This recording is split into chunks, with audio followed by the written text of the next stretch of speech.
Coming up next on Canada Am, tracking your email usage and internet usage.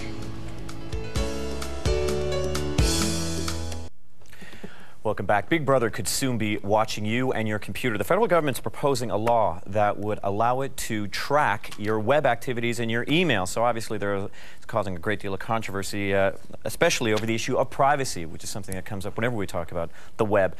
Joining us now from Ottawa is Robert Carrick, who's CEO of an online directory called CanadianISP.com. Good morning, Robert. Good morning. I don't know where to begin here because I find this really interesting. Now, this is a 21-page discussion paper that the Justice Department's released. You've taken a look at it. Why don't you give us a brief overview? Well, it's as you said, a 21-page, very open-ended proposal.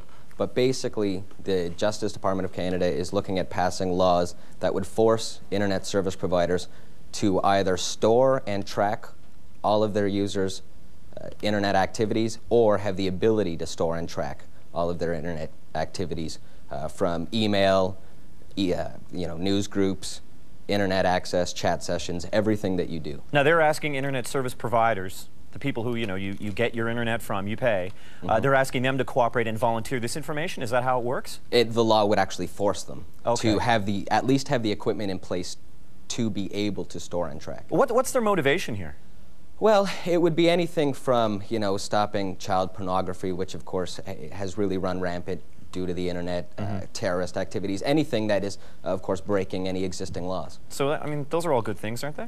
They are very much good things, but it's a matter of the open-endedness of the proposal. Would they be forced to track all of their users all of the time and store the data for an undisclosed amount of time, or would they just be forced to track specific users when a court order is produced? Yeah, well, now the European Union just came up with legislation that would, cover all 350 million citizens over there.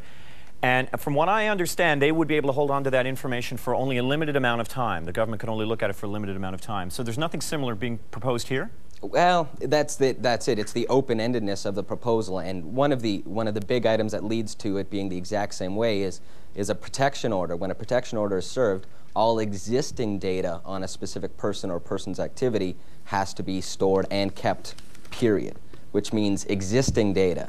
So that means, in my opinion, that everybody's being tracked already. So this isn't a matter, everyone's being tracked already, you mean presently, right now? No, definitely not presently. Okay, but what we're talking about here is sweeping. It's not like they're targeting it at particular individuals. They want the ability to look at anybody's at any time and just audit somebody? Yeah, basically they want to make sure that internet service providers either do or have the ability to track all of their users at any given point in time. Now, it's important to mention, too, I mean, this is a discussion paper. That's correct. This is not final legislation, so somebody like yourself and other members of the industry and other people worried about privacy will have some input into.